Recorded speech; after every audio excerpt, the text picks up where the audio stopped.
Doctor Marcelo Velasco Buenaventura y compañeros estudiantes de Derecho, me correspondió tratar el tema ideas políticas sin filosofía política. En la civilización de Roma no hubo en la historia de ese periodo un pensador o una persona que cuestionara la filosofía política del sistema, como sí sucedió en Grecia, en el mundo helénico a través de Platón y Aristóteles, por lo que para ello fue necesario esperar hasta el advenimiento a finales del siglo II a.C.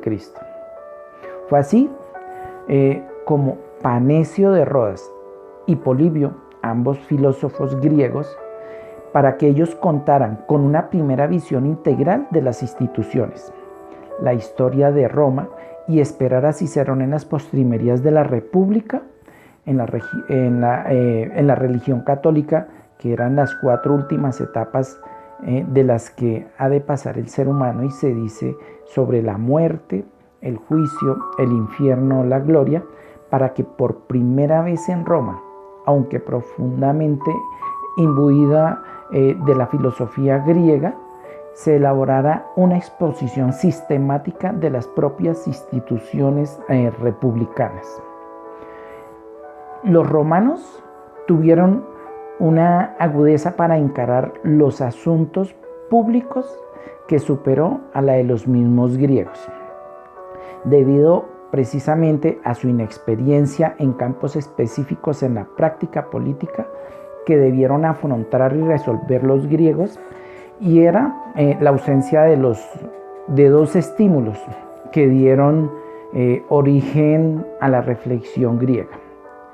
El primero era que los romanos vieron enfrentados a la diversidad de programas constitucionales que caracterizaron al mundo griego clásico. Y la segunda, la severa éstasis de la primitiva historia de la República Romana, fue un conflicto provocado por las peticiones plebeyas de privilegios, no una forma civil por formas alternativas de gobierno. De ahí que los romanos no tuvieron experiencia en el ciclo de constituciones, ni siquiera la elección entre democracia y oligarquía, o en la amenaza de una tiranía. Éstasis es la biología evolutiva, denominada equilibrio puntuado, situación en la que se producen cambios evolutivos en las especies, o el cambio es muy mínimo. Lo anterior quiere decir que el sino histórico de Roma fue desde sus orígenes crecer indefinidamente mediante la conquista. Fue así que gracias a las diferentes guerras, la sociedad romana se acostumbró a siglos y siglos a combinar la vida civil con las fatigas de la guerra, surgiendo así una conciencia de responsabilidad cívica a través de conductas colectivas, de disciplina social y obediencia de las autoridades.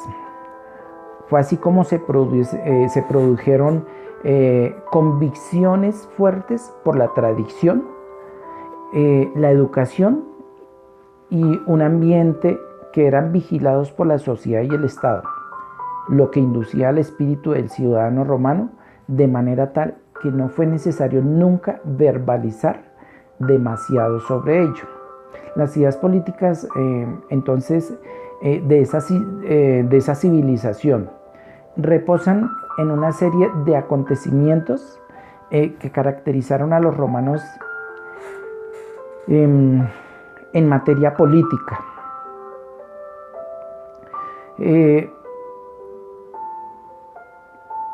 Más que como hombres de acción o de reflexión, o como una cultura en la que la reflexión, antes que aplicarse a ejercicios abstractos, prefirieron emplearse en propósitos útiles prácticos, tales como la concepción, la elaboración y ejecución de una ley, un edicto, una sentencia, un contrato, un tratado, una decisión de gobierno o una expedición militar. Los romanos se distinguieron por una manera muy particular de aplicar la inteligencia a la atención de los asuntos políticos. Los romanos tenían así una manera práctica de solucionar sus problemas sobre la marcha. Actuar de manera contraria sería desperdiciar el tiempo y la inteligencia. Del Vecchio afirmó que Roma no tuvo una filosofía original, así como fue en Oriente el objeto supremo de la actividad espiritual, pues fue la religión, y en Grecia la filosofía. En Roma fue el derecho, a pesar que en Roma se produjeron varias corrientes filosóficas, fueron derivaciones de las griegas. Lo que para Grecia fue la filosofía, es decir, el conjunto de reflexiones sobre la esencia, las propiedades, las causas y los efectos de las cosas naturales, especialmente sobre el hombre y el universo, es para los romanos el derecho. Si aquella se desarrolló en torno a la fundamental institución de la polis entre los romanos, viene a ser sustituida por su más grande y original construcción política, que fue el imperio. La República Romana se las arregló para solucionar sus conflictos, conjurar revueltas y asegurar una estabilidad del Estado, sin aparentar necesidad de recurrir a grandes reflexiones. De ahí que Roma se forjó en el cultivo de principios compartidos de servicio a la patria, cumplimiento del deber, rectitud y nobleza ciudadana, dignidad y honestidad, justicia profunda, fe religiosa, respeto del pasado y de los mayores. Los principios no surgieron de manera espontánea, sino como fruto constante. Deliberaciones, discusiones públicas, objeto de intensos debates en los grandes escenarios de la opinión, como eran las asambleas populares, que llegaron a ser de 4 clases. Una, la comitia quariata, la otra era la comitia centuriata, la tercera es la comitia tributa y la cuarta la concilia plebis. Los numerosos comicios y el Senado, cuya composición osciló entre 300 y 900 miembros, que inicialmente solo se componía de patricios, para el cual accedieron más tarde también los plebeyos. Las distintas revoluciones, movimientos que los plebeyos permitieron introducirle ajustes respecto de los cambios ideológicos por consenso durante siglos. Se modeló una opinión común sobre la excelencia, sobre la forma republicana de gobierno, así como de las costumbres, o sea, mores majorus maiorum, que quiere decir costumbres de los antiguos, sobre la exigencia de la moral pública y de la legislación, en lo particular sobre el orden político de manera abstracta, en el plano de las ideas sobre la política propiamente dicha. Se puede decir también que durante el periodo de la República, antes de la influencia del pensamiento griego, hubo una gran riqueza de acontecimientos en los que hubo personajes y temas de discusión, pero que a pesar de los diferentes movimientos sociales, se preservan esas formas republicanas y la realización como de un cierto ideal de democracia. Esas ideas romanas en tiempos de la República se hacen como irrecuperables en su integridad, dado que en esos tiempos pues los romanos no tenían ninguna inclinación a filosofar, sino a la oralidad, lo que los distinguió de los griegos.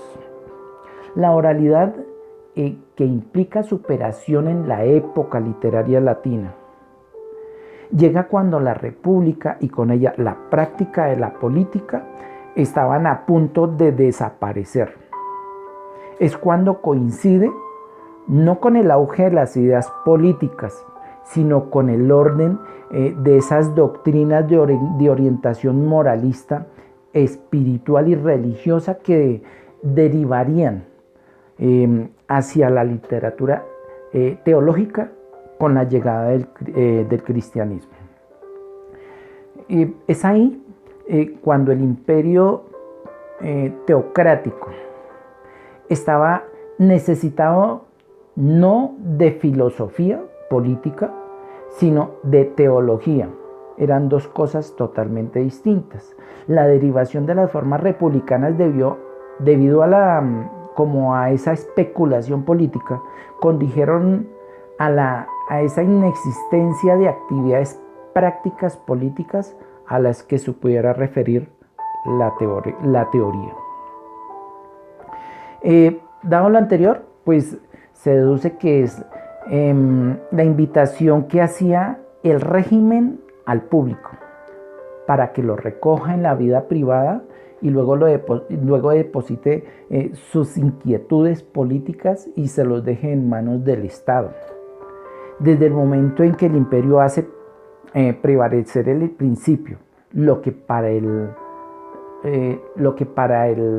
emperador, es decir, lo que el emperador decide, tiene fuerza de ley. Quod praesidi, placuit legis habet vigorem. Algo relevante es que si bien la doctrina política de los griegos no hicieron carrera en Roma, cosa distinta ocurrió con su filosofía moral, en especial la de epicúricos y estoicos, que tendrá una gran acogida en la metrópoli, entrará a formar parte de esa vida cotidiana y dejará una honda huella en la jurisprudencia de la vida privada, la literatura y algunas elaboraciones filosóficas. Para hacer aclaración sobre esos dos términos anteriores, epicúricos y estoicos, el epicureísmo es una doctrina desarrollada por Epicuro, que considera que el placer como principio de la existencia del hombre, de acuerdo a ese filósofo griego, la búsqueda del bienestar de la mente y del cuerpo deben ser el objetivo de las personas. Y se denomina estoicismo a la doctrina filosófica que practicaba el dominio de las pasiones que perturban la vida valiéndose de la virtud y la razón. De ahí que su objeto era alcanzar la felicidad y la sabiduría, prescindiendo de las comodidades, los bienes materiales y la fortuna.